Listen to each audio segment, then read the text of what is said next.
Hello, everybody. How are you guys doing? You're welcome to our program today. My name is Dr. Chidi. I'm reaching you guys from Toronto, Canada.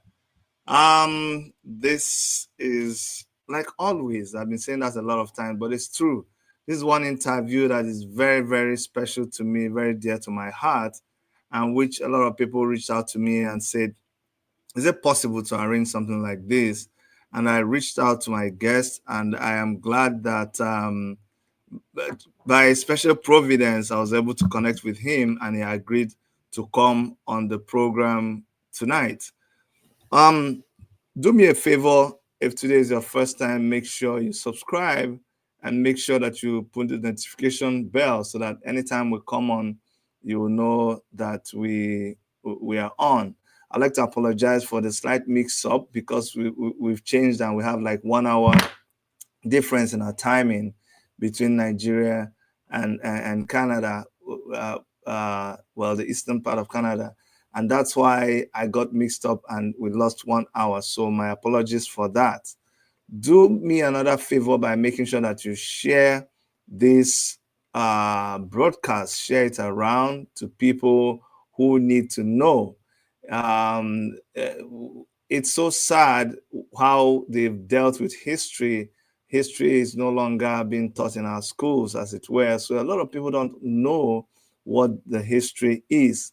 And because of that, a lot of other people are taking advantage and rewriting history. Remember, there's a proverb that unless the lion tells the story, the hunter will always tell the story from his own perspective.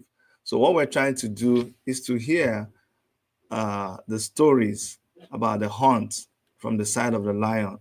And so my guest today is someone who responded to an interview that General Gowon granted during his 90th birthday celebration. He said a couple of things, and it is based on the response that this gentleman gave that I felt it was important to bring him to talk to us so that we can learn more. So please welcome my guest tonight, Chief Chuks Lebunam. You're welcome, sir. Thank you very much. Thank you so much for reaching out to me when I reached out to you on Facebook and told you that I would like to have this interaction with you. Now, for the benefit of a lot of us who don't know who you are, I'd like to start from where I normally start with my guests by asking you to let us understand who is Chuks Ilebunam. Fine. Chukwushile Munam is a Nigerian journalist, writer, and publisher who you can say is in semi-retirement. I still write, but I'm no longer in the employ of any media organization. I also used to be in various governments, not as a politician, but as a political appointee. But now I'm in my house and I write as it pleases me, as the occasion demands. That's really all about me. Okay, thank you very much. Now, General Gowon made some statements which you felt were not correct or which did not represent the whole truth. In your own words, would you like to point out those statements? And I will actually put up, maybe I should do that. I should actually put up that interview or that statement. So, guys, let me do that so we get a background of what we're talking about. So, I hope you guys can see. This is the okay. Let me add it here. No, not this one. Sorry, guys. Let me add this statement from General Gowon, and this was on the Vanguard newspaper I know you guys can see it now. I'm sharing it. Okay. So this was on the Vanguard newspaper, and it says Chukwueze Bunam tells Gowon that only the truth shall make Nigeria free. And it goes to say that, dear General Gowon, you spoke to the Daily Trust on Saturday. The rare interview conducted by Andrew Awese marked your 90th birthday anniversary. I'm not going to go through this, but guys, this is what really caught my attention. This response by Chukwueze Bunam. And since we have Chukwueze Bunam himself in the house, I think the best thing would be, sir, to ask you, what was it in General Gowon's statement that caught your attention and which you felt needed to be corrected? A number of things, actually. He talked about Aburi. Is it possible to position yourself? So is it possible to position? Yeah, a little bit in the middle. Can you position yourself in the middle? No, it's not you moving. It's just your camera. Aha, good. Is it better now? Yeah, it's better now. Yes. Okay. General Gowon talked about Aburi. Mm-hmm. He talked about the conduct of the Civil War. He also talked about his governance of Nigeria as military head of state. Mm. I took exception to most of the things he said, and therefore responded. I said that in terms of the Aburi meeting between Nigeria's military leaders, they had some agreements. They reached some agreements in Aburi, Ghana. Colonel Ojukwu was on the Eastern Nigerian side, because at that time, Biafra had not been declared. And General Gowon was leading the rest of the Nigerian side.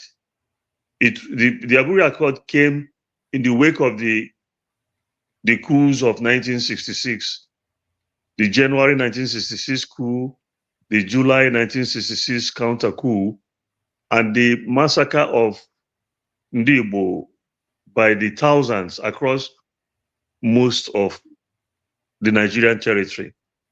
That was these were the things that led to the Aburi meeting, which was hosted by General Ankara, who was the Ghanaian military head of state at the time. They tried to broker peace. They tried to obviate the contingency of war, and they reached substantial agreements. But when they returned to the country, to Nigeria, General Gowon did not keep to the agreements. And I hold that that was what led to the Nigerian Civil War. So it took me not by surprise, that it set the alarm bells ringing in my head that at age 90, about 50 years after the event, it hasn't occurred to General Yakubu Gowon that he should embrace the truth, because he was the one who reneged on the agreements reached in Aburi.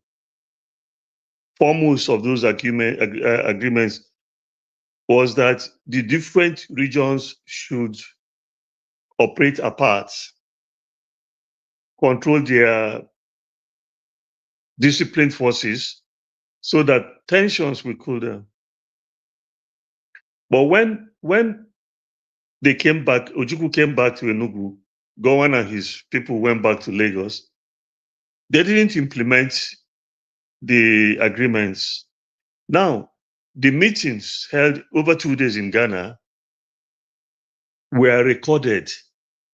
The recordings are still available up till next tomorrow. The transcript of all their decisions, not just the agreements, of every conversation, every input made by Any participant at the talk, everything is still recorded and in place up till today. So Gowon comes back, he doesn't implement the Aburi Accord. And Ojukwu's government in Eastern Nigeria set up a slogan, on Aburi, we stand. That was what really led to Colonel Ojukwu declaring the Republic of Biafra. I think it's dishonest to continue to deny. In fact, not just dishonest, it's shameful to continue to deny what is recorded, what is on tape, what is available for everybody to see. That you were in error and you don't want to accept that. It doesn't make sense to me, and that's not the way to national reconciliation. I thought I should point that out to him. Now, what did he say? In the interview he granted to the newspaper in Kaduna there, he was saying that he came back to Lagos and he was laid low by an attack of fever. That's pedestrian, actually. You were laid low by fever for days. And because of that, you couldn't implement what you willingly, voluntarily appended your signature to. I thought it was wrong. And I think it's further making reconciliation impossible to continue to dwell and perpetrate the lies that are half a century old. That was why I intervened. One of the reasons, anyway. There were other things he said which rankled because they were false. And I believe it is my duty to point out falsehood, national falsehoods, whenever I see them. If I left Aburi out for the time being, I would say that General Gowon claimed in that interview he granted to the Daily Trust that Nigeria fought the Civil War within the protocols of the Geneva Conventions, which meant that you didn't shoot at the old, the kids, women. You didn't shoot at people who were not in combat. That's what he said that his troops did during Yes. the war. But I said, no, I'm not. I'm not 13 years old. I was in Biafra. I knew that what General Gowon waged against Biafra was a genocidal war. They kept bombing churches. They kept bombing markets. They kept bombing hospitals. They kept boasting that starvation was a legitimate instrument of warfare. So, what I did in my response was to point out 11 examples of the aerial bombardment of Biafran targets, non-military targets. And each example I gave, I mentioned the Western newspaper in which it was reported, like the New York Times, the Washington Post, Reuters, Agence Press France, the French news agency, and all the rest of them. I included the dates. They kept bombing the Queen Elizabeth Hospital in Umoa here. They kept bombing the Our Lady of Lords Hospital in Ihiala. They kept bombing everywhere. They kept boasting that Biafra was a free bombing site. They were using Russian MiGs and Ilyushin bombers, Sorry, and go ahead. fighters. Most of those planes were piloted by Egyptians. In fact, if you read Chinua Achebe's book of poetry, The West Soul Brother, there was one of those poems that described those jets as coming from the evil forest of Soviet technology. He talked about two men across the road. The other one was going for a handshake to his friend on the other side. He could not reach the other side before he was torn to pieces by shrapnel from Nigerian fighter bombers. So you can't have that kind of thing happening, and then you come and glibly say that you were cognizant of the Geneva Conventions when you were fighting the war. That's not what happened. They obliterated everything in their path. They kept bombing and strafing the Igbo country.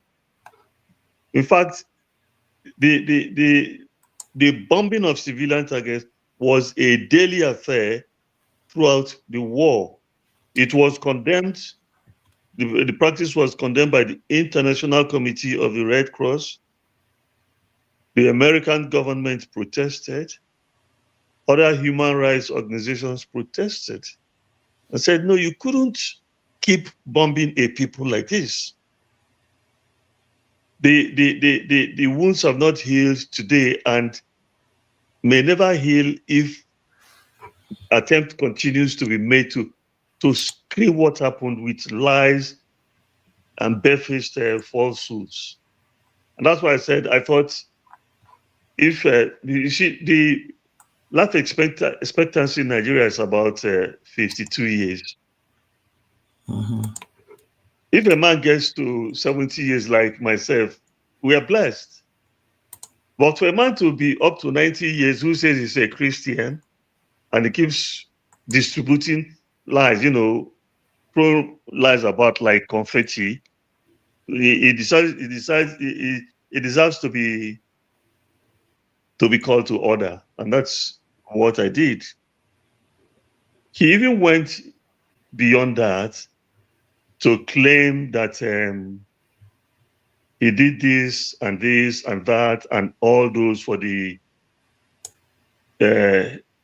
Central Eastern State. That's what they call what is now the 5 Eastern States, Southeast Zone, East Central State. He did everything for us. But I said, no, I was there. You didn't do anything for the Igbo country. There wasn't any Igbo state in which you built a federal secretariat as you had in other places. The Ajokuta steel mill was supposed to be sited in Onitsha. You threw it to Ajokuta. It has gulped billions of dollars. It hasn't produced a sheet of steel. Sorry. Go ahead, please. Sorry. So all these things are true. He said he built a petrochemical industry in Enugu. I said, is this the Enugu that I lived in? Or are you talking about another Enugu that exists only in his own imagination? All these things are verifiable. In fact, there was Okpabia Shika, who was his own appointed administrator of the East Central State. Okpabia Shika had the good sense to assemble the engineers and scientists of Biafra's research and production. They produced the prototype of the Nigerian car. They produced this carousel, this thing that carries bags in the airport round and round, traffic lights, all kinds of scientific innovations. The federal authorities killed PRODA, the Project Development Agency, PRODA. Today, they've just produced ceramics that you use for drinking caviar and brandy and whiskey, teacups and tumblers and glasses. That's what they do now. A place where you had people like Professor Godfrey Ezekwe of Abagana. These were the people who were making those scientific innovations in Biafra. They were all there. They dispersed. So you can't come and say you did A, B, C, D for us. And I said, you had houses built by Ndigbo in Port Harcourt. At that time, you bought a plot of land with 1 shilling. Other people will know what the British shilling is, which will be about 10 kobo, less than 1 naira. A lot of those houses were built with mud. In any case, Port Harcourt, Iguacha, is Igbo country, whether people like it or not. Now, you seized thousands of houses belonging to Ndigbo. You ousted the powers of the courts to intervene where people wanted to reclaim houses that belonged to them. A lot of the people who survived the war died because of heartbreak, because they could not recover houses that they owned. When I worked for Newswatch magazine, and one military governor of Lagos State seized the Ojukwu family home on Queen's Drive, Vilaska Lodge. I was working for Newswatch magazine then, and my editor, Delegiwa, the one they killed with an anti-personnel bomb, he sent me to Port Harcourt to go and investigate the abandoned properties issue. We wrote a cover story on that. I interviewed during that assignment the former chief judge of River State, Ambrose Alagoa, who said that he had to even use his own money to buy out properties owned by his friends and give back to them. A lot of people never recovered their houses to this day. And then you are talking about Geneva Conventions, and you are talking about the 3 R's of reconstruction, rehabilitation, and reconciliation. What are you talking about reconciliation? I live in Anambra State today. If I want to travel from Onitsha to Enugu, I'll have at least 30 checkpoints by armed, uniformed men and women of the federal government. These have changed from police checkpoints, military checkpoints, to choke points at gunpoint.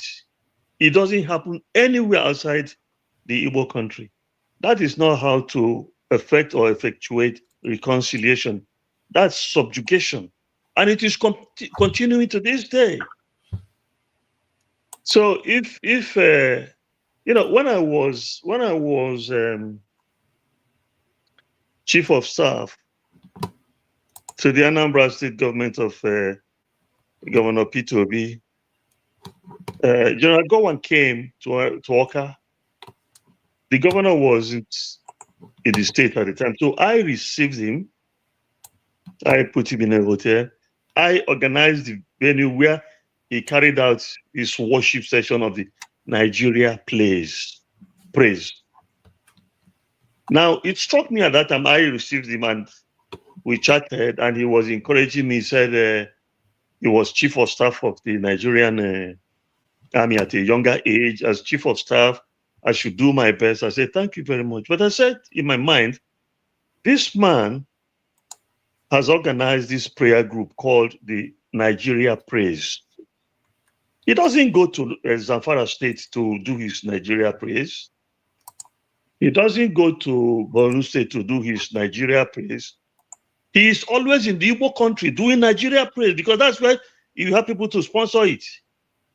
Those people who you seize their homes. Now, everywhere in the world where you have rational beings, the unit of development is the human being. In terms of population, it's not outside the bounds of truth to say that Ndigbo are the most populous ethnic group in this country. But we have only 5 states. So we can never make any impact at the National Assembly. If we have 2,000 people vying for secondary school admission, and you don't have enough places, most of them will not go to school. Whereas in the North, they don't have such numbers of people going to school, which is not a fault of ours. If my children want to gain admission into federal high schools, they will give them a cutoff point of 300. If you score less than 300, you won't gain admission. But those people from the far north, their cutoff point is something like 3. That is not how to build national unity. This, you see, we should stop living a life of let's pretend. That's what is going on here, and it rankles. I am the reason it hurts so much is that you have someone like General Yakubu Gowon, after all he has seen, at 90 years, pretending that injustice is not writ large in this country. Look at Buhari's administration, nepotistic. Look at what is going on here again now, the same nepotism. So I think that if they want peace, they should go for justice. You can't enforce peace in a state of gross injustice as you have in this country. Look at the southeast now, geopolitical zone. It's been destabilized. Anybody who wants to be honest to himself will claim and declaim the fact that the Igbo country was destabilized by Abuja. They destabilized Anambra, Imo, Abia, Ebonyi, Enugu. They did. They sent all sorts of people sacking prisons close to police headquarters, close to military admissions, without anybody countering them. They have allowed a state of confusion about IPOB. You went to Kenya and you seized Mazi Nnamdi Kanu forcefully, and you brought him into Nigeria. Even the courts, your own courts have said, release this man. This man has said, even from behind bars, that he is not behind this idea of sit at home, which is crippling the economy. Why don't you release him? Because he has said he's not behind this. The other guys are saying, no, the man is under captivity. He's saying that under duress. I lived in the UK when they brokered peace between London and the Irish Republican Army. People like President Clinton came in. When Mrs. Thatcher was the prime minister, she censored speech by the IRA. They were not giving free speech. But when Mr. Tony Blair came in there as prime minister, with the aid of President Clinton, they had meetings with the IRA. Today, all those bombings have stopped. They have been in peace after over 15 years of IRA troubles. It's not So, even, yes. yeah, sorry, I'm cutting you because listening to you, just like when I listen to a lot of my uncles speak, you can see it's like a stream.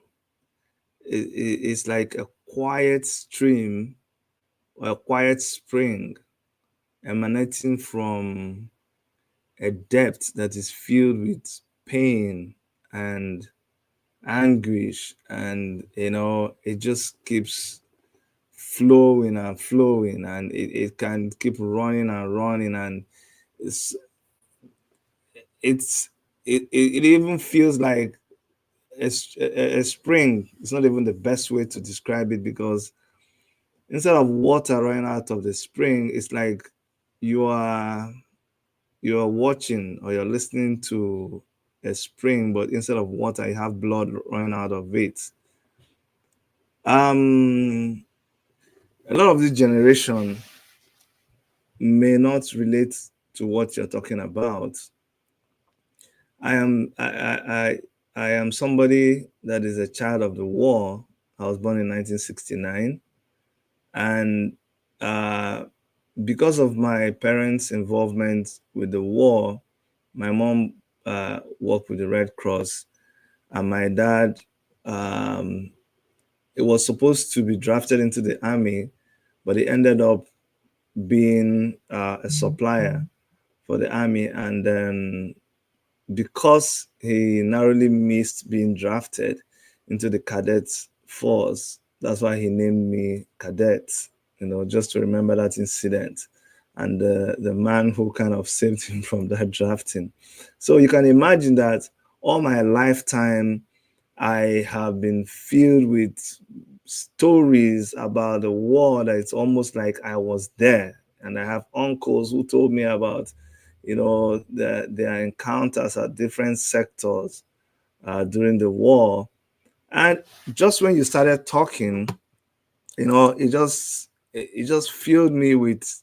And sorry, I need to pause and mention this so that people understand why some of these things are passionate to people like me.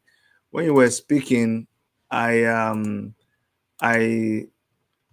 I recalled the stories that I was told about Omaha, because he talked about the bombing of Queen Elizabeth Hospital, which is right now the General Hospital Omaha, right? That's what it is right now. Yeah.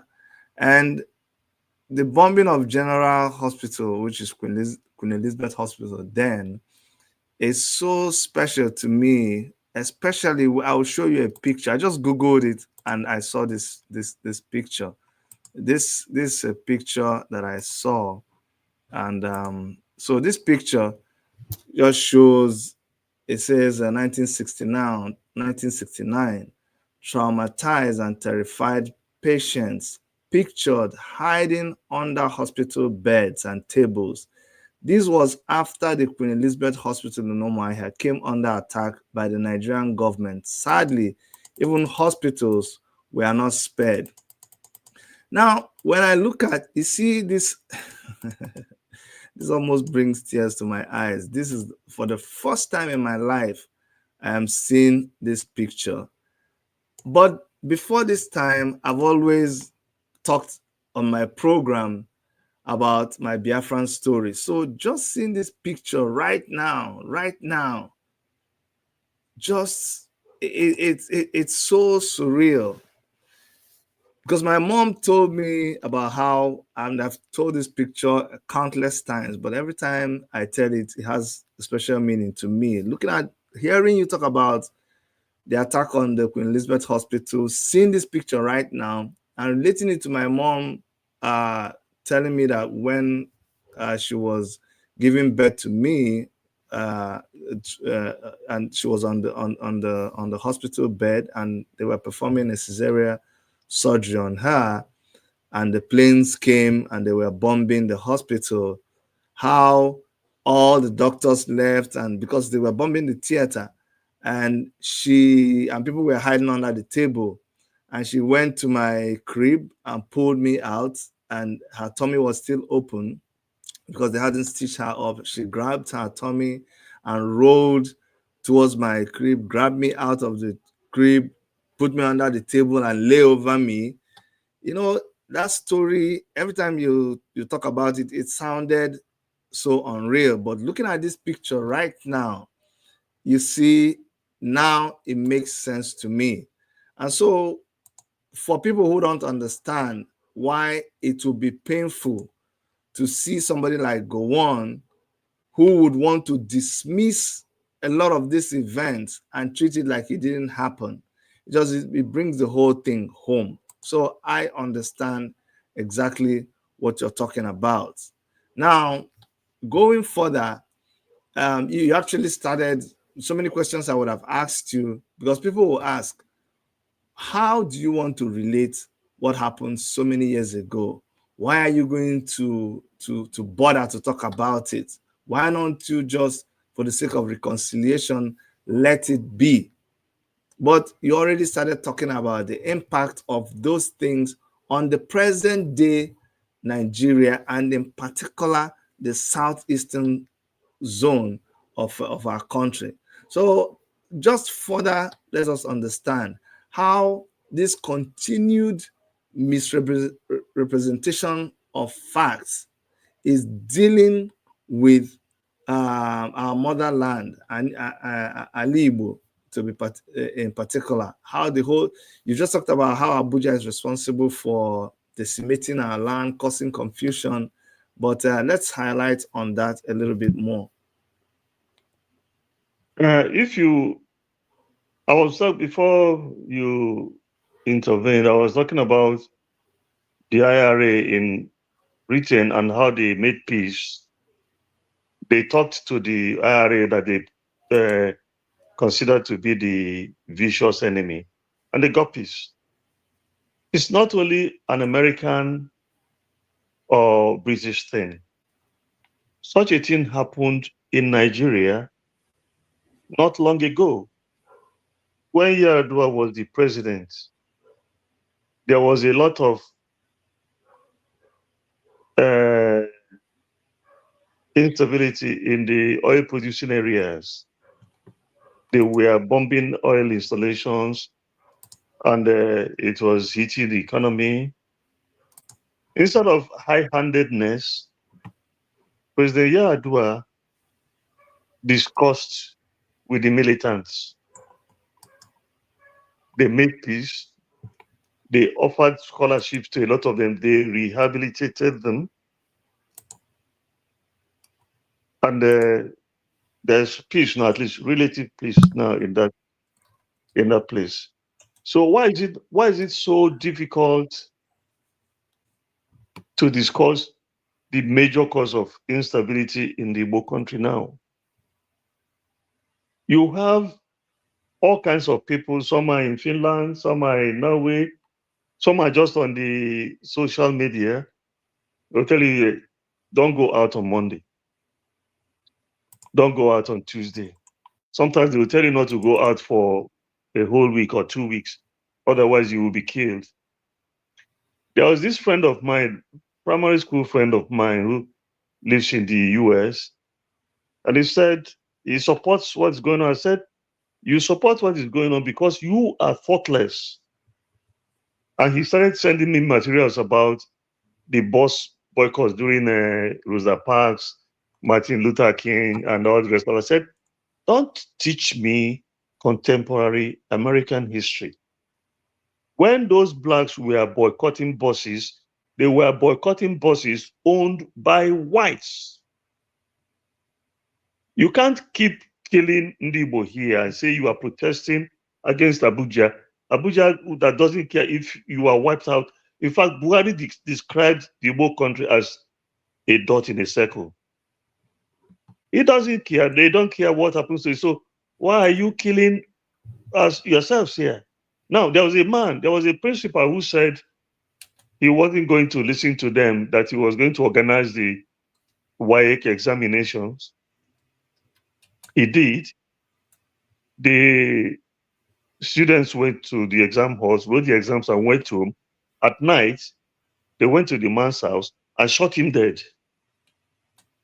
Now, if you say you have sit at home on a Monday, your enemy, who you have a good SUV, who is jealous, he will carry his gun and wait for you. You come out, they'll shoot you dead and say it's because of sit at home. So, and you know, in the society now, the light arms, all over the place, all kinds of criminals, you know, creating this. Hello, because you had a call coming in, I know it has disturbed your audio, so maybe you need to. Sorry Okay, for the. Are you hearing me? Sorry Yeah, for the yeah, I'm hearing interruption. you. I'm hearing you. Go ahead. Go Somebody ahead. called me and I just told it. By the way, hold on a second. Hold on a second. I have someone joining us from Canada. Ken Azubike is a security professional. Azubike, it's good to have you in the studio. Thank you very Uh, much, Ed. How are you? I'm fine, thank you. So I will I'll, let I'll you. ask. I'll ask that you, if there's a way to raise the volume, since that interrupting phone No, no, call, no. has, your You voice need has to gone down log the out. tone. Log out. That's what I was going to tell you. You have to log out and log back in. Just go off and No, I'm come back. hearing you. It's just that your voice is No, low. no, no. It has. I know it has destabilized your system. That's why you're not hearing. Okay, so Go out. should I press leave? Yes, and then come back. So while we're waiting for him to come back, Ekens Zubike, good to have you here. Please introduce yourself to our Chidi, viewers. thank you very much for inviting me. I've been listening to your guest. As you know, my name is Ekens Azubike. So the reason why I picked interest on the topic is because of the general situation that have to do with the subjects. So I would like to, have some inputs while your guest is still okay, Yeah, listening. yeah. But for the benefit of those who don't know you, give us a general background so we understand who you are. Because then when you start making contributions, people will know why you're able to come from the angle you're coming. Yeah, in terms of general background of my general background depends on the discussion, Yes. So generally, the combination of my academic background have to do with security and intelligence outside um, my foundation. So I guess introducing myself in broad direction is going to complicate what we are. So I would like to be within the circle of the discussion Sure. in terms of issue of Aburi Accord and my observation based on what your guest was saying. Okay, I have my guest come back. I will let you intervene, but let's give our guest the opportunity to continue. Okay, go ahead, Mr. Chooks, Chief Chooks. Yes. Yes. Do I even remember what was I talking about? Reconciliation, isn't it? Yes, we're talking Well, about reconciliation and what happened but we're just trying to see how the continued misrepresentation of facts is affecting our land even to this day. okay. Yes. Yes. Listen. Let me tell you something. If you understand Nigeria very well, it will become obvious to you that the Igbo man has no quarrel with the Yoruba man. The Yoruba man has no quarrel with the Hausa man. I'm talking at the base level, the ordinary citizens. Sure. It's the so-called political leaders that are creating this confusion. Didn't you hear during the last presidential election, they were saying that Ndigbo should leave Lagos? Because as Georgi Plekhanov said, that Soviet Marxist theoretician, the dominant ideology in any society is that of the ruling classes. They copy, when the stream is polluted at source, the pollution goes through the entire course of the stream. When you have visionless leadership, the people suffer. And that is what is going on today. It is possible to unite this country. President Yar'Adua made peace in the Niger Delta. It's recent history because he was open-minded. Now, in the past 1 year, everybody has said, release Nnamdi Kanu, because to start with, you forcefully brought him into this country. Even your own courts have said, release him. A lot of people who have similar charges like himself have been released. It's not that he's not being released, it's that they are not even saying a single word about all these requests. And a lot of people who I've never met Nnamdi Kanu. I am not a member of IPOB, but I want peace in the Igbo country, and I want peace in the whole of Nigeria. People are just wasting here. Nigerians are just dying. You can't afford to be sick here. Half of the drugs are fake anyway. The ones that you want to buy, the prices have rocketed. The jobless total has gone beyond computation. People are living in hell. And then you have instability on top of that. Why should that continue to be? So in this kind of situation, you now find a 90-year-old man compounding our crisis points with lies and fallacies and mendacity. And I say, that's beyond toleration. It's not fair. What's everybody afraid of? My father lived for 62 years. I'm 73 years. When I go to bed, I sleep. People must speak the truth. People must save the country. And the only way to save the country is through justice and fair play. Fair play. Treat citizen A the way you treat citizen Z. It is not difficult. Do not have second class, third class, fourth class, 10th class citizens in one country. That is not the way to move forward. That's the point I've been making. Not just on this forum, but elsewhere.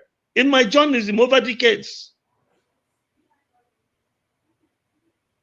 All right. Ken Sazubike, go ahead. Yes, thank you very much, and I greet Mr. Chuk. So I've been listening to what he was saying, but even though probably because of the third generation, or I don't know, but I disagree on some certain things he said. But I'm going to narrow down on issue of Aburi Accords, because the same mistake as an counterintelligence and security expert, I believe that we are still making the same mistake as Igbo people.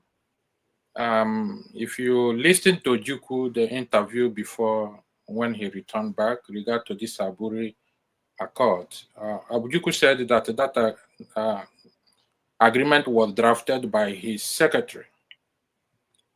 And had Ojukwu gone to that Aburi Accord with some intelligent Igbo officers, they would have observed the body language of Gowon to show that Gowon is not sincere to himself to that accord.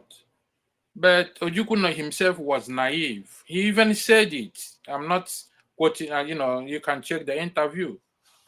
You can see Ojukwu body language. You can see that he was overwhelmed. He was over happy, and the same problem is happening today between Igbo and other tribes. If you want to make the world a better place, you have to treat everybody as a suspect. Ojukwu wouldn't have gone to that Aburi Accord with naive mind or over trust, because Gowon himself was giving a counter statement that it wasn't Ojukwu who's supposed to pronounce the agreement upon their return. So I encourage that, whatever we do, if you want to build a house, you hire an architect. If you want to roof your house, you hire somebody who knows a carpentry work very well. Even though you are an architect, you draw building very well. So it's the same problem, the same mistake Igbo people still making today. So Gowon may be an intelligent officer and acting on advice of his own people that surrounded him.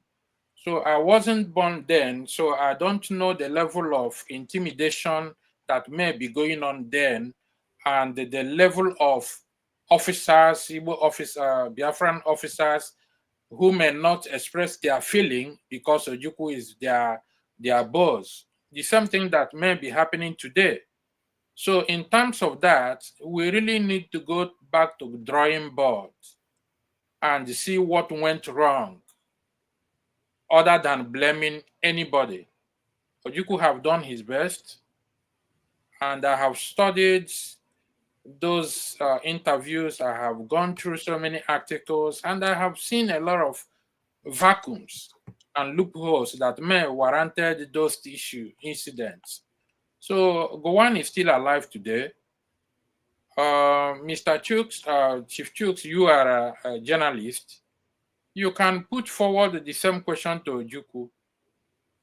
You mean Not Ojukwu, you mean to go on? Gowon.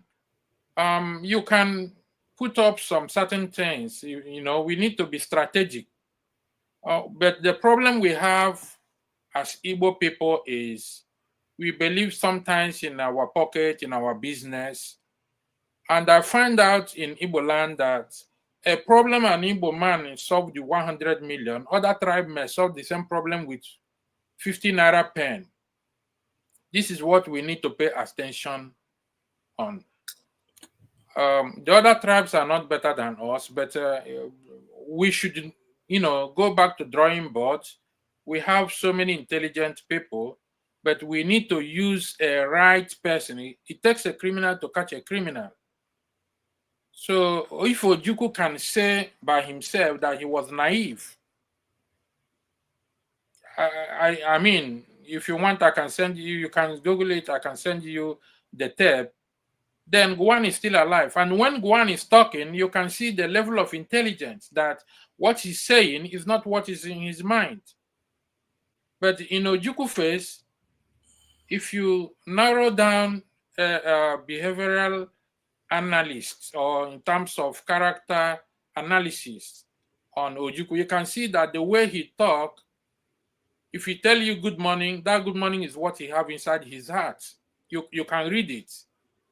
Not So like again, sorry I'm interrupting you. I would like to get that video. If you can send me the link, I'll appreciate it. But what I'm trying to get is not that you are, because I'm trying to make sense out of your input. Our guest here has talked about Gowon not being sincere. It looks to me like you are concurring with what he said, that Gowon was not being sincere, but your contribution is that, the way forward, that we should do what? We should get... in terms of sincerity, I haven't met Gowon, but I'm talking about my analysis, intelligent analysis. No, but go on. You don't have to meet him. Where even Chooks was responding to what he said. He said something in an interview. So it's not about meeting him face to face. But even Chooks has met him face to face, has interacted with him, and it's not even judging him based on his personality, but just trying to say that what he said, because you have to hold people by what they said. But that's why I want to know that particular thing he said. Oh no, I don't think maybe you didn't join. I don't want to pull us back because we started somewhere. But you can go and look at Vanguard newspaper. Let me show it again. So when you have studied that Vanguard newspaper, you'll be able to understand what Gowon said. I just put it up here. It's Vanguard newspaper of 26th of October 2024. So if you read that Vanguard newspaper, you'll be able to see what Gowon said and what Chief Chooks was responding to. Otherwise, it will be, as they say in Igbo, somebody coming to where they buried someone, and then you start to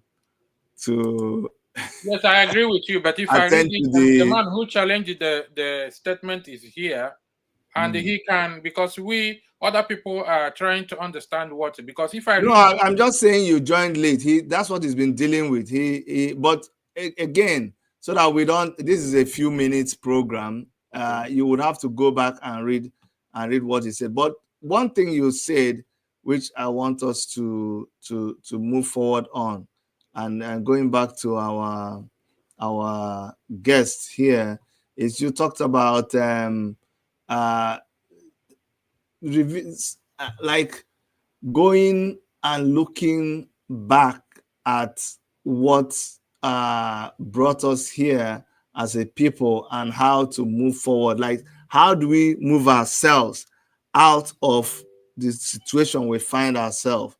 That's what I'm more interested in. And even though our guest had already started talking about how to do a proper reconciliation, because I'm listening to him attentively, he has said you cannot have peace without justice and fairness. And that's why he made relevance I to agree with that. That's why I mentioned about third generation and first generation. But yeah, so let us focus on how what do we do right now. yeah, We talked about we saw the issue of Simon Ekpa, and everybody seemed to overwhelmingly agree that, and people were getting me confused when I was also advocating for his arrest.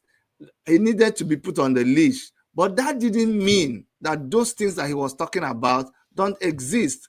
Like, and I hope people who support Simon Ekpa could listen to what Chief Chooks is saying, listen to what Ekens is saying. We all agree that those the roadblocks, the kidnappings, the killing, the invasion of our places by Fulani herdsmen and Nigerian army, it is going on.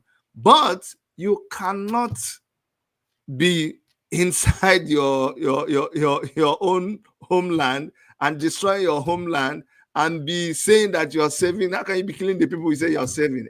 I agree with you, but It made nonsense. I'm seeing things in a different perspective. That's what I'm saying, that we need to go back to But let me go back to before we come back to you. Chief Trooks, do you want to Yes. respond to anything that Dr. Eken Sazuike, he talked about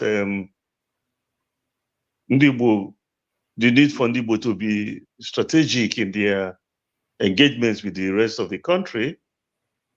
But with the most profound respect, I would say that I found very little strategy in his intervention on the Aburi Accord.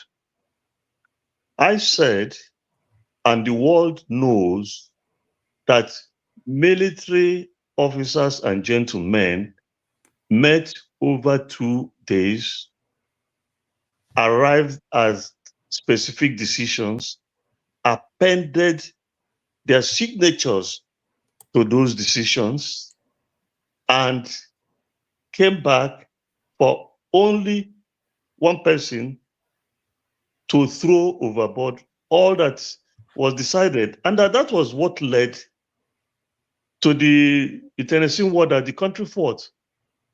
He has not said that Gowon didn't renege on the agreements. Instead, he's blaming Ojukwu, who is dead. I said that Ojukwu said that he was naive.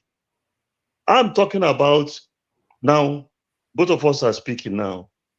It is being recorded the way Aburi Accord was recorded.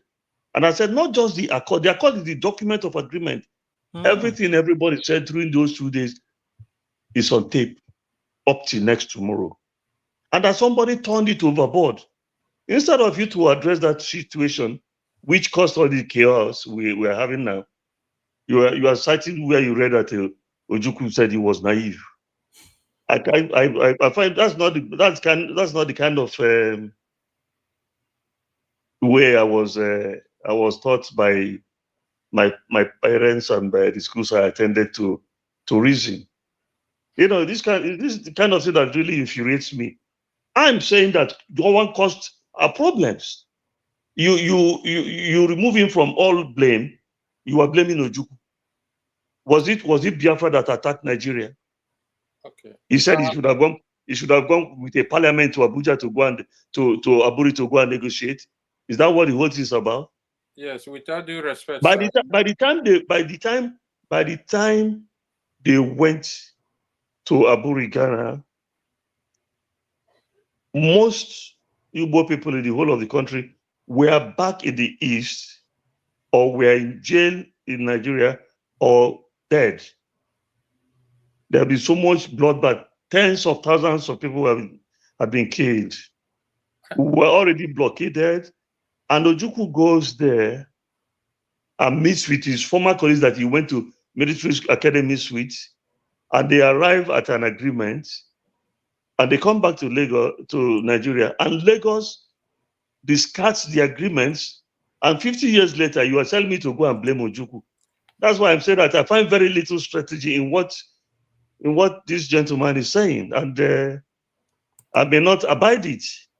That is why That's not the way. That's not the way to go sir, ahead. That's not my kind of scholarship, my dear people. with all due respect, this is why we're still having problem today, that nobody can question what our elders or what our leaders are doing. This is where we have a problem. Now, the issue is that is not the problem we have. You are creating the problems you are talking about. If you come into the conduct of the war, I will agree with people like General Madiebo, who said that although he supported the declaration of Biafra, he thought the timing was wrong. That militarily speaking, Biafra was not ready to engage in that war and win it.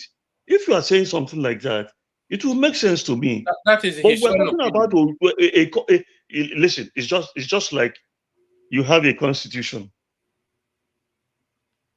You have the INEC that runs elections in this country.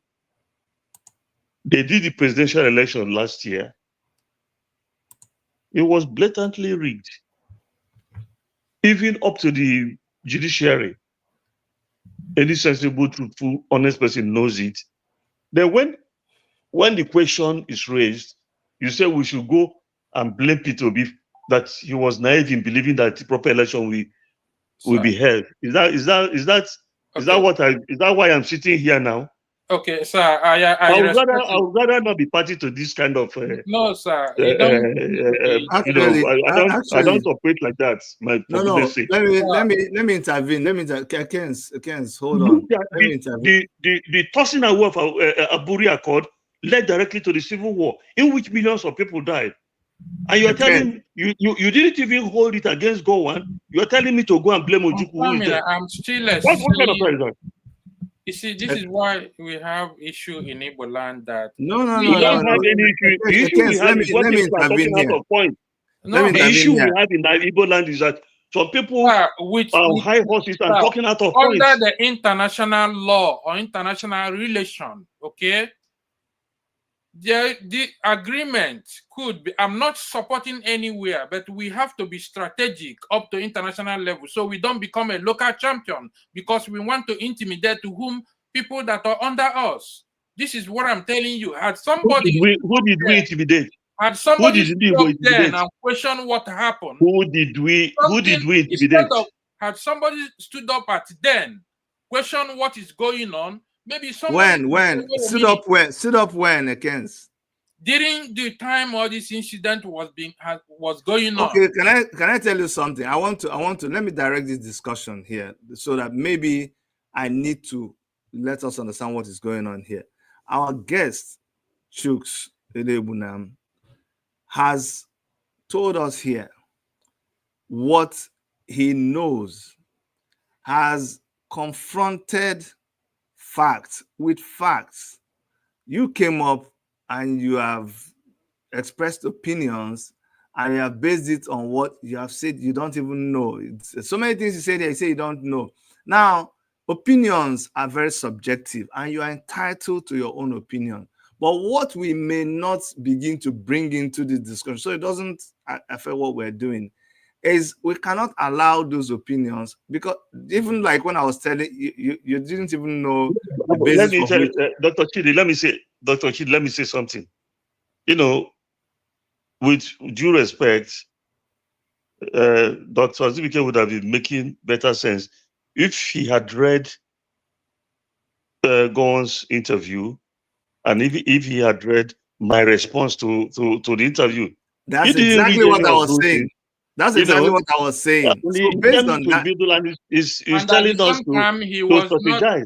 Chuks was not a part of Aburi Accord attendee. No. So against, no. I totally agree. Do you know what you're trying to say now? What you're trying to say is that the only person who was the secretary and the Ojukwu. Come on now. Okay. The way he but read, the records are there. I've read the record. No, I'm going to moderate. I have read the record. This is my show. Ekens, I'm going to bring you up to have this interaction as my guest, and I'll give you, I and I'll haven't be able to said. take. I've been shut up. Hold on, I have Ekens, not Ekens, expressed please, what I was Ekens, saying. Ekens. You know, I'm the. Yeah, This is but my. if you invite somebody as a Okay, guest, you I'm don't going to have to drop control you from the stage. Okay, you see the problem now. You see, Ekens, you're going to be watching here, but nobody can hear you again because you forget that this is my program. You. That's the problem.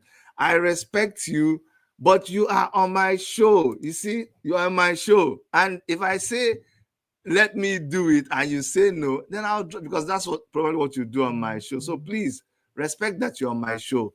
This is not why I had the show today. It's not for two people to begin to argue about what happened. I am bringing someone who who is bold and confident enough to challenge an issue. That's what he is doing. So, Kens, I'm going to, like I promised you, I'm going to finish this interaction with my guest, and then that's what even what it was because he's No, but you've been one-sided because no, people, no, I'm not being one-sided. the whole It's world need fine. to It's listen. fine. If you Kens, bring it's somebody you that see, will you're control talking the again when mouth, I'm talking. It then doesn't work that way. is I see I've dropped you again. That's how it works. So let us continue with Chuksile. This is really how it works. It's my platform. I invite you and I tell you the rules of the game. It's not by compulsion. It's either you want to abide by it, or I won't allow you to derail what I said. It took me a long time to set this up, so I need to be in charge. So, Chuks, I'm going to play a video here. I want to play a video here. I hope it plays. This will help some of us, and it's not everything I want to play in it, but let's listen a little bit, and this might help us understand one or two things. So this was Ojuku and Gowon explaining what really transpired. Available. The records are there. In fact, only about 2 weeks ago, I saw a set of the records again. The transcripts are available. But we talked about the Nigerian situation. And certainly, at the end, everybody says, oh, you told them this, you did that. The fact was that our case was so clear that I actually believe at the end of Aburi that the problem was not Gowon, but probably some ambassadors in Lagos who were pressing for something else. Because we understood each other. We agreed on every single point. The drafting was, in fact, my chief secretary with two other chief secretaries from the other side. They said, no. And drafted and agreed. We looked at it, we agreed. You see why it's important that we listen to this? Because sometimes we can misrepresent things. It doesn't, Ojukwu didn't have to use the pen and draft it by himself. He had his secretary and he had Gowon's secretary, and they that's what any chief executive would do. And listen where he said they looked at it. So this thing of it sounds like mischief to me if somebody just says, "Oh, it was not drafted by Ojukwu; it was even drafted by his secretary." That's why, like Chief Chuks has said, I mean, come on, facts. The records are. We are so privileged to have these digital things. The records are there. We're hearing the person who was involved. We didn't have to be there. So let's continue. General Ankara read over the whole report again to us at the end. Asked us if we wanted to amend anything. No. Mm-hmm. At the end of all that, the position was so good that actually Ankara drove Jack, Gowon, and myself to the airport Jack was sitting on his left, I was sitting on his right. He was in the middle. And in the course of that journey, at a point, General Ankara shook his head and said, "Oh, thank you.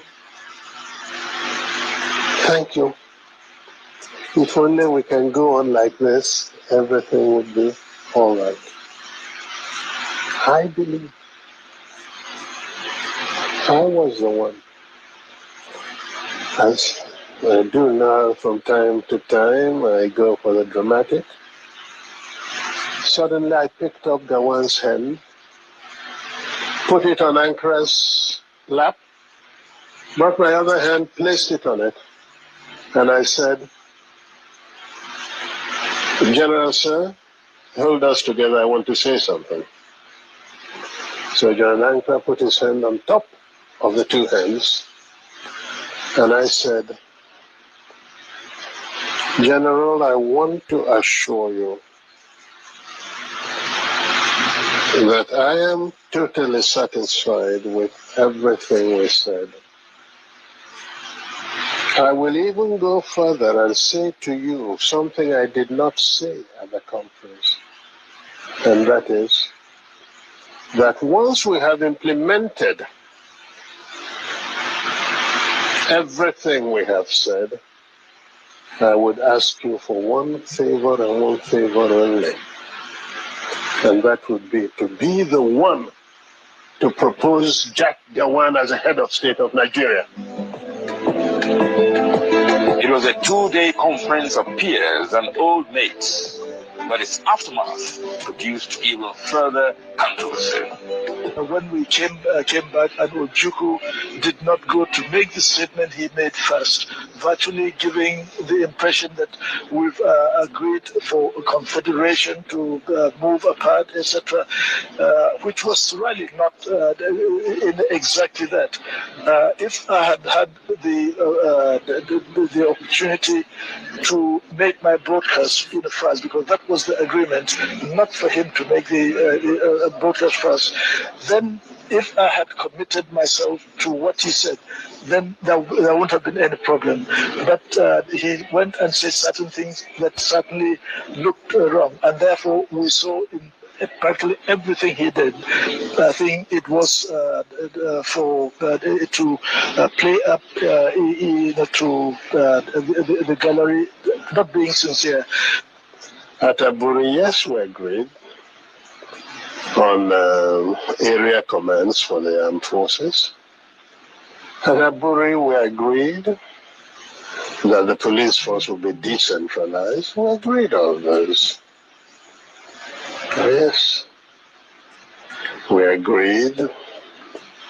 Even to show that we didn't separate, at Aburi, we also agreed on a certain revenue formula. That's what happened at Aburi.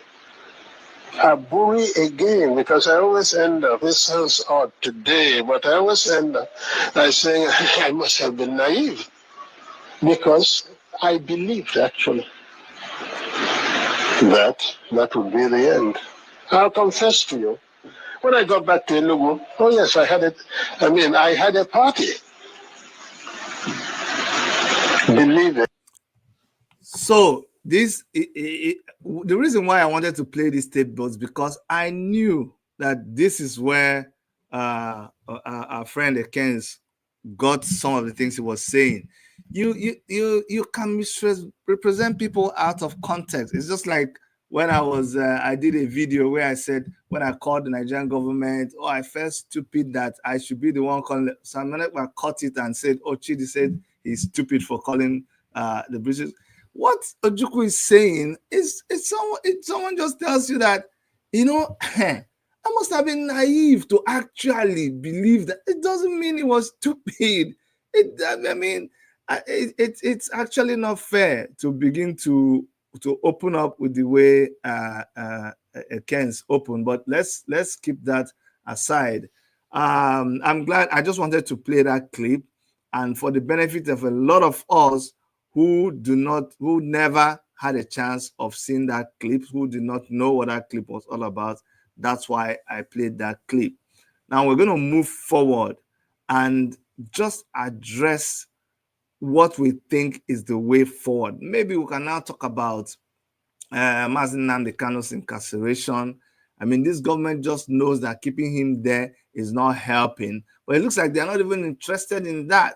This government knows that the insecurity in our place is destabilizing everything. They really don't care. Like, it looks like they are really happy that everything is going on there. Like, just so that you leave the southeast, which has been the most peaceful place all the time that terrorism was going on everywhere else. It looks like it's a deliberate attempt to just allow the whole place to implode on itself.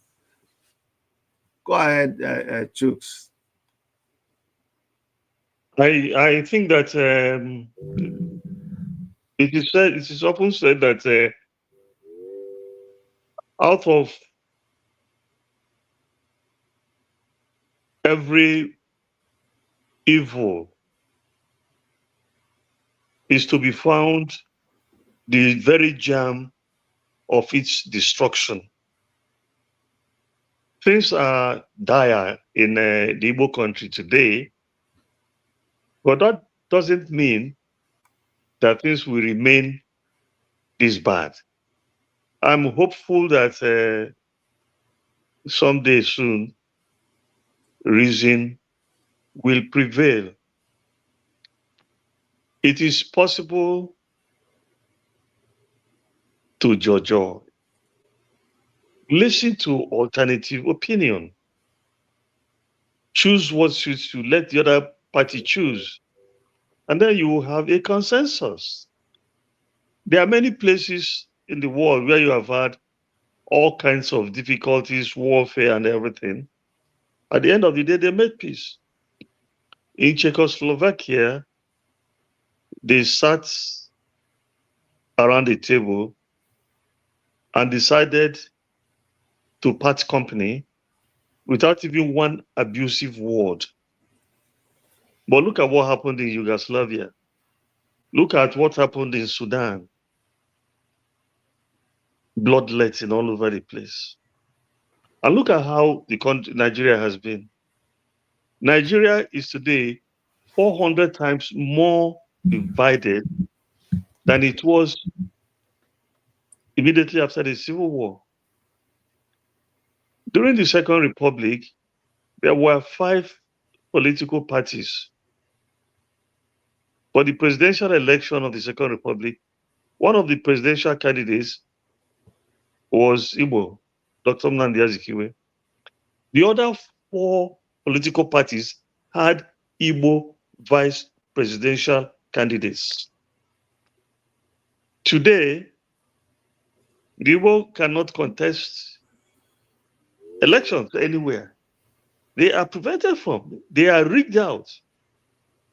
And I'm saying that if you say you want national peace, that can't go on. I'm not waging war against anybody. I don't personally believe in violence. I preach peace, but I know that peace can only be indexed on justice. This is why I must be frank with you. I take exception to what Eken Sazuike said. I will welcome an opportunity to have a verbal just with him. We can argue it out, even if for 4 hours, so that I will put him in his place. You cannot come, and we're talking about Aburi Accord, and you're telling me that Ojukwu was naive. Ojukwu was not strategic. How can you say that there's strategy in what you are saying? I cannot believe that I had this evening, but he's no longer here, so I can't be talking to somebody who has no chance to respond. But my basic argument is that we can have peace in this country. It is not difficult, but the parties concerned must wish for peace to reign. Once they wish for peace to reign, it will reign. And as I have told you, the ethnic groups, the various, they don't person to person don't really have animosities against each other. It's the people in this political superstructure that are causing all the confusion. And that's what I said has got to stop, because it is not fair on the people. The suffering in this country today has gone ballistic. People are people you go to church, you are coming out, a woman comes to greet you. Is saying, please give me money so that I can feed my family when we get home. You get home from church, two people are waiting for you. Please give us money. My child is sick. Everywhere you go, every 2 millimeters, you have policemen armed stopping vehicles. I've never seen in the last 2 years any policeman opening the boot or the bonnet of a car at a checkpoint. They are there taking money from people. And this is it only in the poor country. You can drive from Jos to Kanu, from Jos to Maiduguri, from Lagos to Ilorin. You will see these checkpoints. But you can't go from Oka to Onitsha, 30 miles, without seeing 30 police checkpoints. And it is increasing. They are going to the rural roads. They are doing these things because they are armed. You have inducted them into armed robbery. When you say they are out of uniform, they are out of the police force and all the rest of it, they know that once they acquire their guns, and guns are all over the place, they will still be doing the same kind of armed robbery. How can we continue to allow this insecurity to fester? Before you go out of your house now, you pray. Even if you are drunk, by the time before it's 7 p.m., you are home. And when you are home, you are wondering whether people will not come to your house and wipe you away. The police is not working. They are all on the checkpoints. There's no investigation going on. If you go to report a case to them, they'll tell you to put money down before they start, and they will not do anything. The country has gone haywire. And I'm saying it is in our best interest to pull it back from the brink. I think that's the hallmark of patriotism. I don't say anybody should kill anybody. I don't say this state should not be, this geopolitical zone should not be. I say, I want to quote Chief Abiola. He said, in this country, Nigeria, there is enough for everybody's need, but there isn't enough for everybody's greed. It is true. There is nothing so convoluted, so complex about Nigeria's difficulties that they cannot be solved when you have the will. Because it is said that where there's a will, there's a way. So, what, Chief Chooks, where do we start? You see, I know of a truth that Igbos are in a dire situation.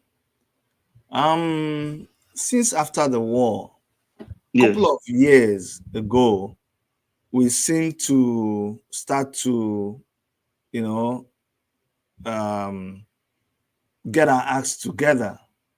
And I started seeing something like there was Igbo, there's Ohanaeze Ndigbo, there's so many other people started to, create think tanks all over the place. And then things kept going on. There was a Wazirike pursuing the Biafra agenda. And there was a certain level of consciousness. And then up to Mazi Nnamdi Kanu, that for me became the climax then. And then, but as we stand right now, it is obvious that Ohanaeze Ndigbo, I don't know what has become of them, leading to Iwanyanwu's leadership. They were already being shaky. Iwaya's leadership was not as, in my thinking, due respects to him, God bless his soul. But right now, I don't even know where to place Ohanaeze Ndigbo. Igbo people do not have a spokesperson. With Mazi Nnamdi Kanu being in incarceration and Igbos seemingly not able to wield any power to pressure the government. In fact, right now, the government seems to be sitting so comfortably. They're not even moved by anything when it has to do with the release of Nnamdi Kanu. What are we to do? People who have risen up to be the people speaking for Igbos, we can't even pick on anybody now. Some people seem to be after their own personal agendas. So how do we begin to organize Igbo people to be able to take back what belongs to us?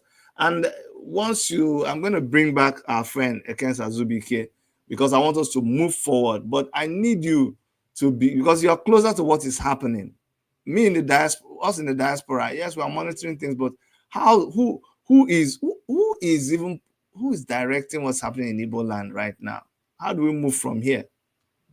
Anyway, let me just come in. You see, when I talked about creating peace, not just in the Igbo country, but in the whole of the Nigeria, I never assumed for 1 millisecond that it will be easy. It's not easy. It's a difficult task. But as our people say, if you don't know where the rain started to wallop you, you won't have an idea of where you dry their body. Another point I want to make is that failure is an orphan. We're still paying the indemnity of the loss of Biafra. It's a very tragic thing that happened. And you can't gloss it over. Now, a lot of the guys you see in the Southeast geopolitical zone who are governors, we are not elected by the people. You understand? They were not elected by the people. Yeah. There is no Igbo man who will go to Zamfara state and say, we want to impose you as governor of your state, or go to Sokoto state, say, we want to impose you as governor of Sokoto state. But a lot of the characters you see in the Southeast who are going about claiming to be governors, we are foisted on the people. So that is why they don't owe us anything. None of them would like to speak about Mazi Nnamdi Kanu. None of them has condemned these police choke points all over the city. When they pass, they use their sirens and they will fly past. The other people will be there for hours in the hot sun. None of them talks about that. None of them engages. In fact, it's difficult to hear that the Southeast governors have a forum or that they meet. So why do we expect to have Igbo spokesmen from such characters? That's the first point you want to talk about. Now, if you talk about Ohanaeze Ndigbo, I knew when Ohanaeze Ndigbo was run by people like Professor Ben Nwabweze, people like Chief Ralph Wechwe, and all the rest of them. At that time, in those times, Ohanaeze had one voice. Do you know that today there are all kinds of chairmen of Ohanaeze Ndigbo, secretaries issuing contradictory statements and releases? Even when some of them have been wanted, you were never elected by anybody. Sit in your house and keep bloody quiet. Or if you want to speak, speak in your own behalf, not on behalf of Ohanaeze Ndigbo, but they will not listen to that. Now, Ohanaeze is due to have a new election for new leadership. If they are lucky to elect someone who has gray matter in his brain, who is patriotic, who believes in humanity, then Ohanaeze will rise again. If a leadership of Ohanaeze emerges from contested elections, then it will not regain credibility. The confusion will continue. That's the way I look at it.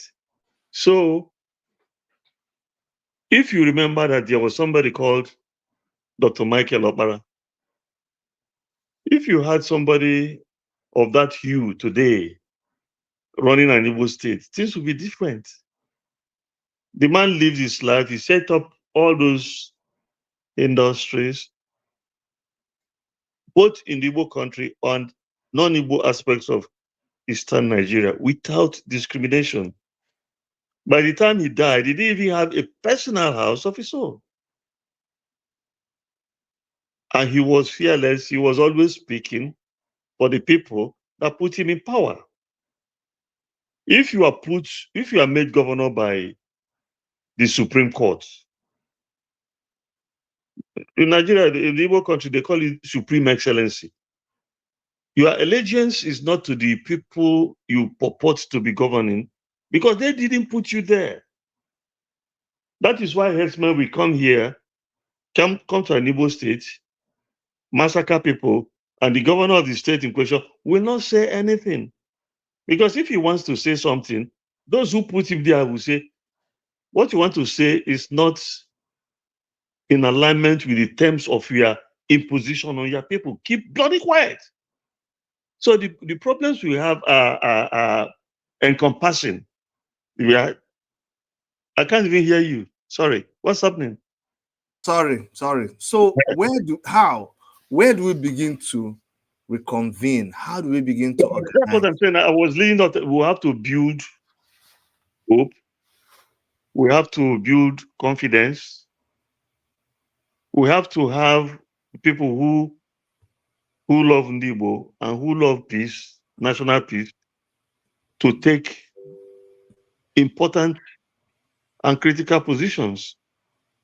We have to try our best to see that only those who win elections are allowed to govern us. If you continue to have crooks who are foisted on the people as governors, we are not going anywhere. No one's going to speak for you. So the Igbo people are just like orphans today. Mm-hmm. It wasn't like that when Ojukwu was head of state. It wasn't like that when Dr. Opara was premier. It wasn't like that when Dr. Azikiwe was premier. You see what I mean? It wasn't like that in the old Imo State when Dr. Sam Mbakwe was governor. See? So it's not as if we've not had good, forthright leaders. It is just that nowadays we have puppets being commanded, by puppeteers from outside, destroying the society. There's no cohesion anyway. All right.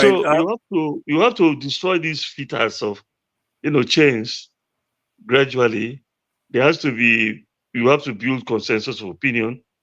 People who have things to offer must offer themselves to serve the people. And we have to find a way to contain rigging, which is difficult. We're just, to be honest with you, we are in a bind. But I have hope because if there's life, there has to be hope. Once you lose hope, then there's no more reason for continued existence. That is what we must continue to have hope. Because we are talking of elections today. People are going, they queue in the sun, in the rain. A day passes, people sit somewhere, they write the elections and they announce it. Once it is announced, they tell you to go to court. And when you go to court, the court will do what they know how to do best, provide the cause of justice, and the rot continues. Right. Nigeria's case is almost a basket case. Let me go go to Ekens. Ekens, one thing, everybody, I hope you see it that way too. But what I see in the horizon, and from my interaction with most Igbo people or Biafrans even, and which our guest is confirming now, is that the Igbo nation is in dire straits now. We are in a we are like a chicken without head. We don't have direction. I don't know if you agree with that, and if you do, what is the solution? Where do we? Can I give video, as they say in Igbo, where do we start? Anyway, thank you for bringing me back, and I was still around watching the video, your program, and I'm glad that you later played that video. It's not like I'm lying against someone. Everybody have their own different view, but I'm going to tell you here. Hello. Yeah, you're on. Go ahead. I just focused it on Tell you. you that Igbo problem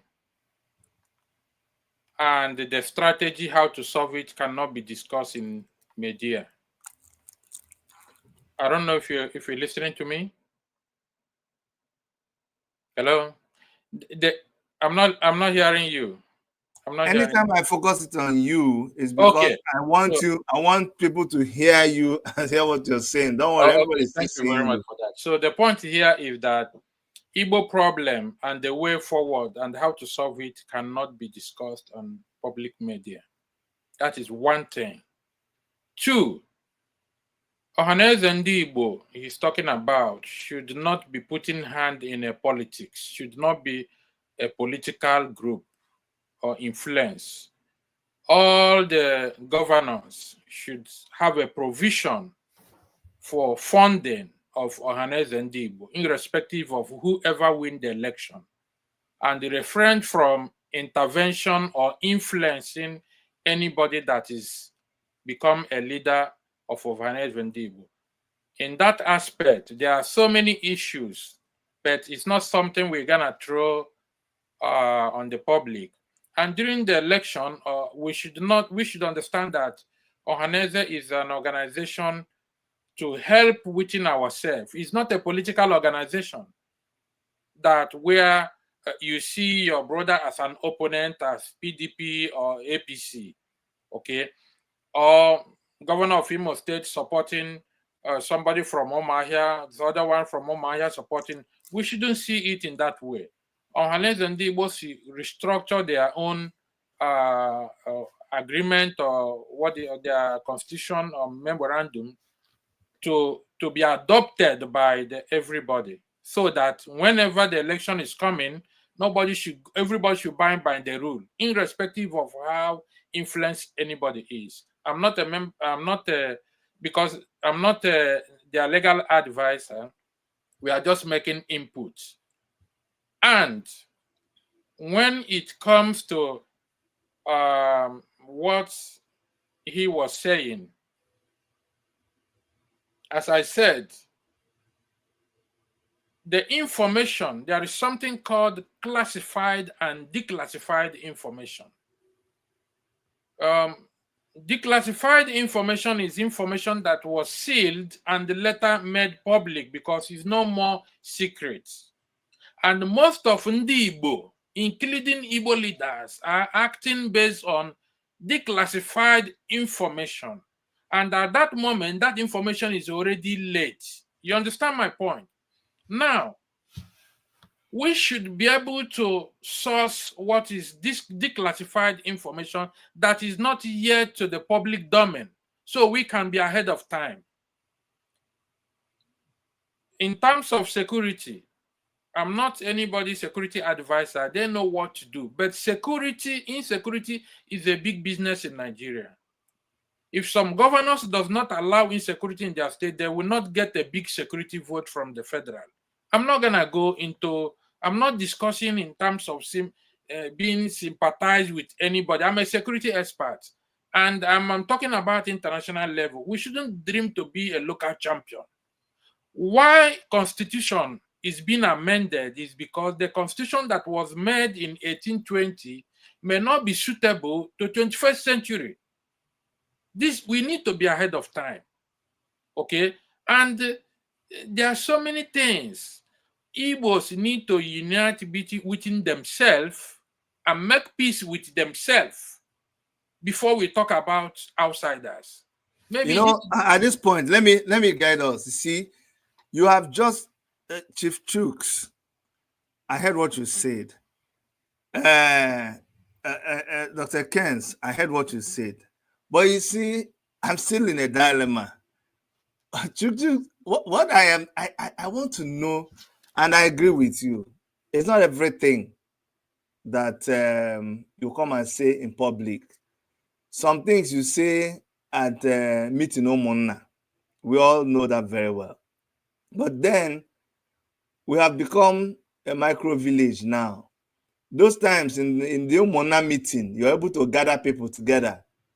There is no video, there's no recording of anything. Whatever people discuss in that Omonna meeting, because everybody is present except they are sick, whatever you discuss is kept in that place. With the way things are right now, people are scattered. It's not easy to bring people together anymore like that. So we should be able to begin to profile some solutions, albeit, preliminaries that will now lead to those other concrete meetings. At least so, but right now, as it is, I don't even know what are the first steps we should take. But that need to begin. It is that first step that I'm looking for. That first step, we are in that first step need to begin with us, within us, just from beginning. Because if we don't put how through what medium? I'm coming back to you again, but Chief Chooks, what is the most? Which one is the low hanging fruit right now? Because Ohanaeze, is it to wait for Ohanaeze to finish their meeting? But the way Ohanaeze is going right now, I'm not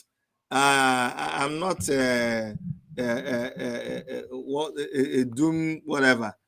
But the way Ohanaeze is going, they don't. People say when you throw the first step, we can tell how the dance is going, how your dance is going to end up. The way Ohanaeze is going, it doesn't even look like what they will end up with will be something that will lead us anywhere. But like you said, Chief Chooks, you're an optimist. But I'm saying, what is that first step we should do? Because I want what so that we can start it. I will answer you. The way I understand it, a new executive council of the Ohanaeze will be elected in January of 2025. Okay. So the first step, I mentioned it previously, is to have a leadership that emerges from elections that are free, fair, transparent, and credible. Within Ohanaeze? Yes. So that they will have the mandate of the people and their views will be respected. If that fails, then there will be no hope for the tenure of that executive if they are seen to have emerged through a faulty process. Now, you can have a properly conducted election that throws up a buffoon as the president. It happens, or a turncoat. So when you are praying for proper elections, you are praying for somebody like the late Professor Ben Nwabeze to emerge as the President General of Ohanaeze Ndigbo. But sir, how do you make sure that process? Chooks, maybe Kens, maybe you should chip in here. How do you guarantee that electoral process in choosing those people, sir? How do you guarantee? I want to ask you one question. What power does Ohanaeze possess? Is Ohanaeze a cultural organization, or because we need to define things here? Because if the Ohanaeze is a cultural organization, okay, then not everybody will agree with them. We have to see what power does they possess and what is the limit they can Okay, go.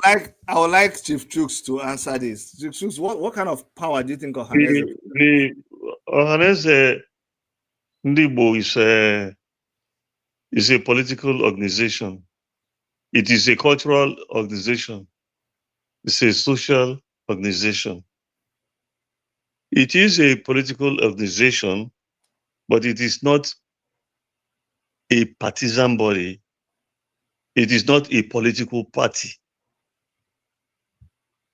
If you have the Arewa Consultative Assembly in the north, you have Afenifere in the west, those who claim to be socio-political organizations, but they are also political organizations. I'll give an example.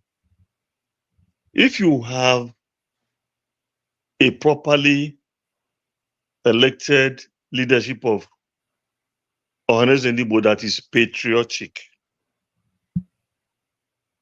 they will be campaigning for the release of Mazi Nnamdi Kanu. That's political. Now, they will be campaigning if, for instance, I think it's next year, beginning of at the end of next year, there will be new elections for governorship gubernatorial in Anambra State. Ohanaeze Ndigbo will be campaigning for free and fair gubernatorial ballot in Anambra State. That's political.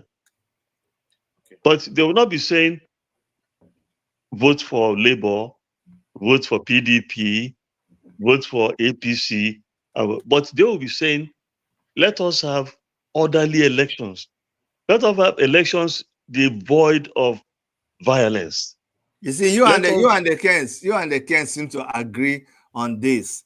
But Kens, you can see the kind of when you were saying they shouldn't be political, it's exactly what Chief Chooks is saying. But my problem is what can the Igbo people do?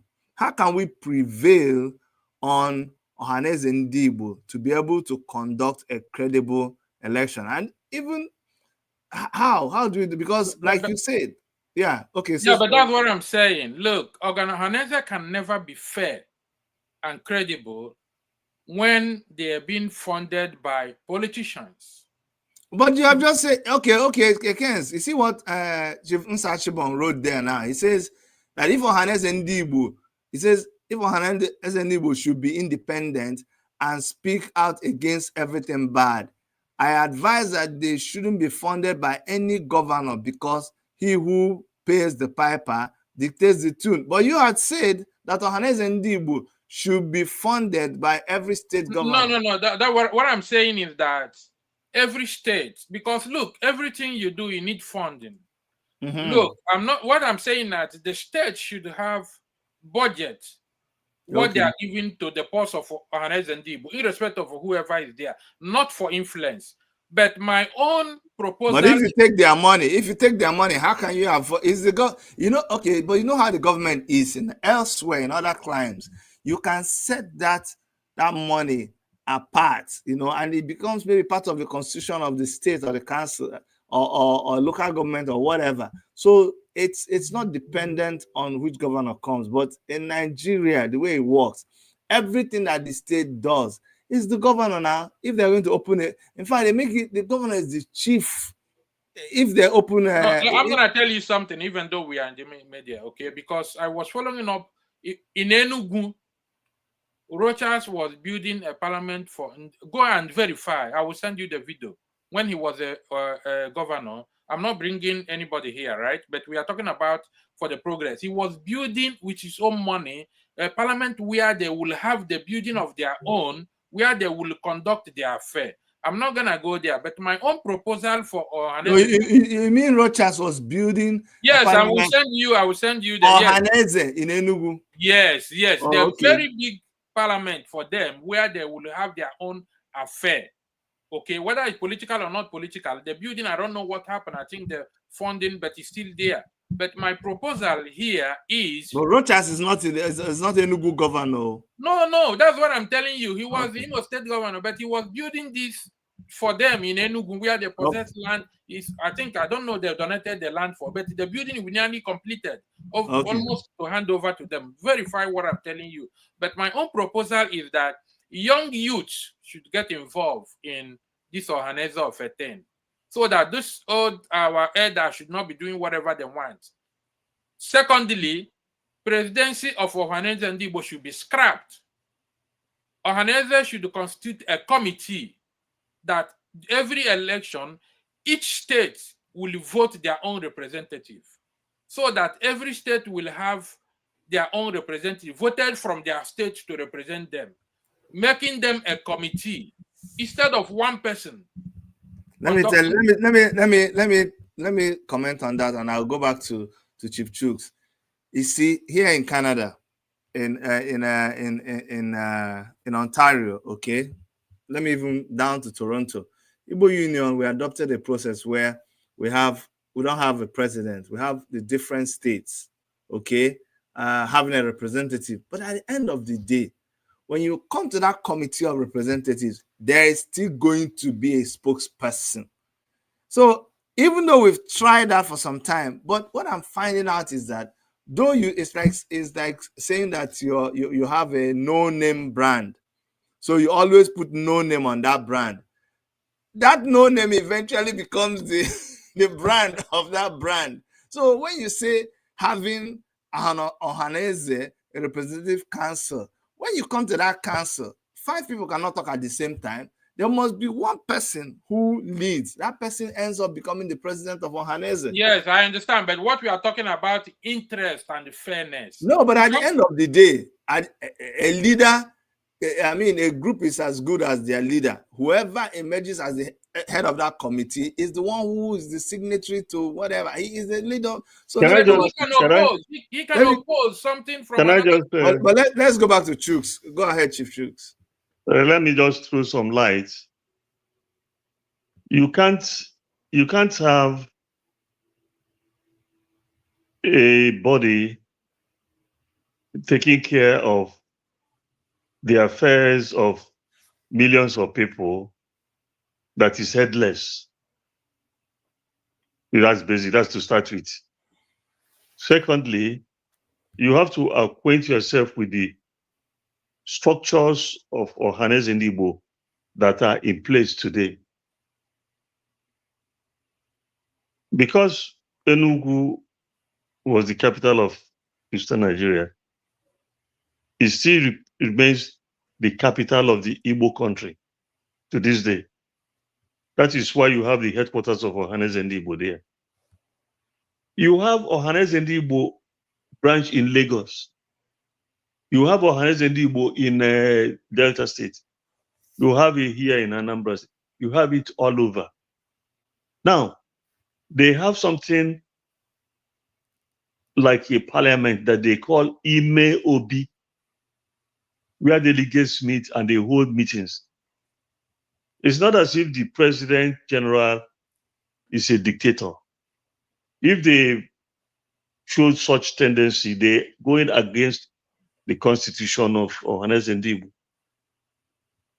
So it's not as if those structures are not in place. Now, if you have good structures in place and bad operators, you will not achieve anything.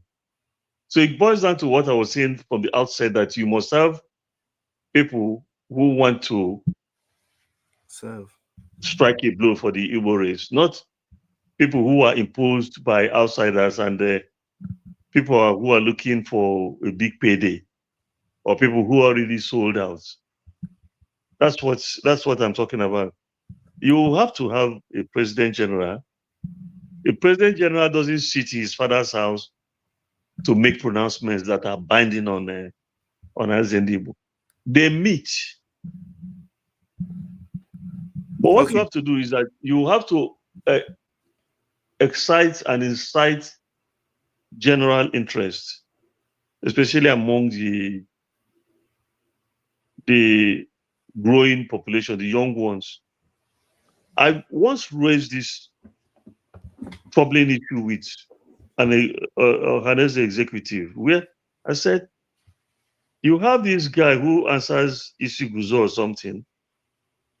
He is perpetually issuing contradictory releases on behalf of Ohanaeze Ndigbo. But it's a matter of public record that the man was never elected to such an office. If you did it in the Yoruba country, they will probably take you and show you the way home. Or if you did it in the North, but they're doing it here with impunity. It has continued for years. Nobody is warning the guy. They are not taking him to court. It's obvious that he's not. So this is how they continue to destabilize the Igbo country, outsiders, with their puppets and their slaves.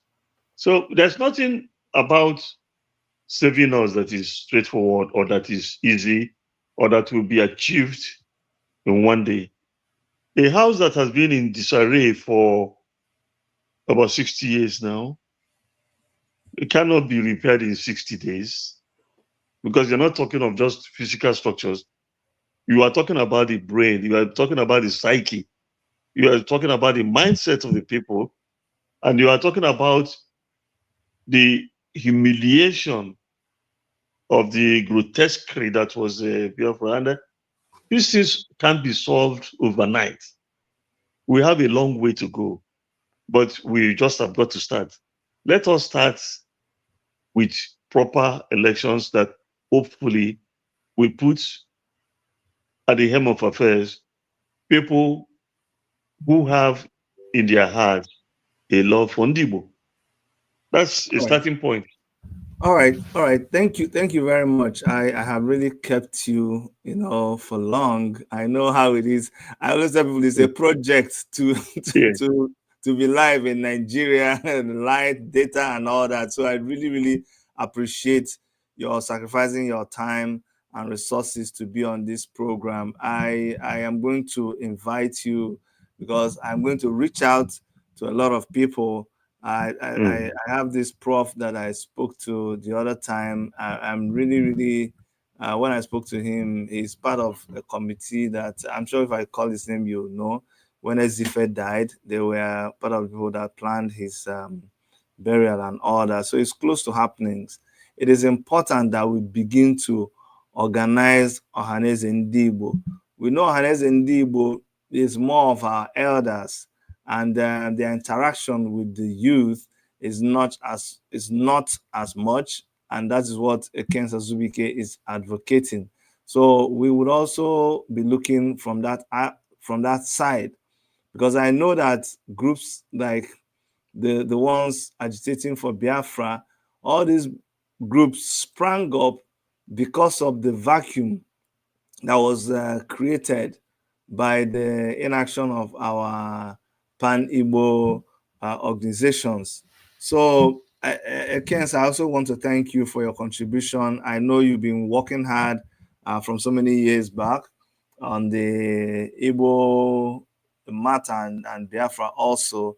So I applaud your efforts. We will all keep on pushing. Where we find ourselves right now is anybody that wants to tell themselves the truth, like Chief Chooks says, will know that we're not in a very good place as a people, and we better do something, because the rate at which the decline is happening, it is so terrible. What we're seeing happening in Igbo land now is something you never imagined in some years back. So it is very terrible. So thank you so much, Ekens. Thank you for coming on the show. Thank you. Yeah. And Chief Chooks, thank you very, very much for coming. Your book, you have a book on Amazon. I'm going to write. I think you have a book on Amazon, right? You send me. Yes, the Ironsi book, yes. Yes, I will. Let me see, because another problem we Even have. the P2B biography is there too. Okay, The title is The Promise of a New Era. It's there too on Amazon. okay, let me see. Let me. Yeah, I found your book actually. Yes, I was one that found. I found when you talked about it. I went and I googled and I found the book. So let me share it here, so that those of us who don't know, you can avail yourself of this book. Here is the book published by Chief Chooks. Because the problem we have sometimes is we don't read and arm ourselves with the right information. So here you go, guys. It is, if you have Kindle, it is you don't pay anything. If you already subscribed to Kindle, it is free if you're on Kindle, or you pay $9.99 to buy it. If you're on Kindle, it is free. The paperback is $31.60. Okay, if I were to buy it, I'll buy it for $31. But you check from your own area and see how much it is sold. The book is titled Ironsi, Nigeria, the Army, Power and Politics by Chooks Ilebunam. Let me see other reads by Chooks Ilebunam. That is okay. The other book you might find there is the Promise of a New Era. My biography of Mr. Peter. Let me write. Let me look for Chooks Ilebunam. Guys, this is how you can find his books, by the way. So we have Ironsi, Nigeria, the Army, Power and Politics. We have The Promise of a New Era, Peter Obi story by Chooks Ilebunam. We have General of the People's Army, and by Chooks Ilebunam. General of the People's Army. Okay. On the Ojukwu, yes. Yes. Anyways, guys, please go and pick up a copy of these books, and it will encourage Chief Chooks to continue to put out more books. Once again, thank you so much for being part of this program. My pleasure. Thank you very much. Love to your family. Please stay safe in this December period. God day. Yes, and I wish you happy Christmas in advance. Okay. Thank you very much. Okay, bye, sir. Thank you, and greetings to your fans. Thank you. Bye. Okay, so that's Chooks Ilebunam. He kept to his promise to come and be part of this program, and I learned a lot. I know this is not the kind of flashy program where you just talk about flimsy things, or you don't talk about serious. No, this is the kind of program where you break bones and you dig into history. And you heard what they said: if you do not know where the rain started beating you, you will not know when it stops. So that's what we're doing. We're going back. I did this a couple of years, if you remember. I went to bring Mobosi, and all those are army generals. I was happy that I interviewed them just before we started losing them as they went to be with the Lord. So right now I feel an urge to do the same thing because of where Nigeria finds itself. It's not just with Igbo leaders. Yesterday I had Faru Timi here talking with me, and the other day I had Babaye, and I also had Omoyele Shore. I've been wishing to have Aisha Yusufu on the program too, and maybe she'll be able to come. I hope she will. If not, we'll keep inviting people to, let's begin to talk to ourselves. Let's begin to organize and plan for how to take back what belongs to us, which is our country. Now, I'd like to thank you, our listener, you, our subscriber, that continues to support us and make us encouraged to do what we do. Please, we want to thank all of you, and we'll keep trying our best, okay? And with your continued support. On behalf of Dr. Erica and everyone who is a member of our crew, my name is Dr. Chidi. I'll see you guys next time. Bye-bye.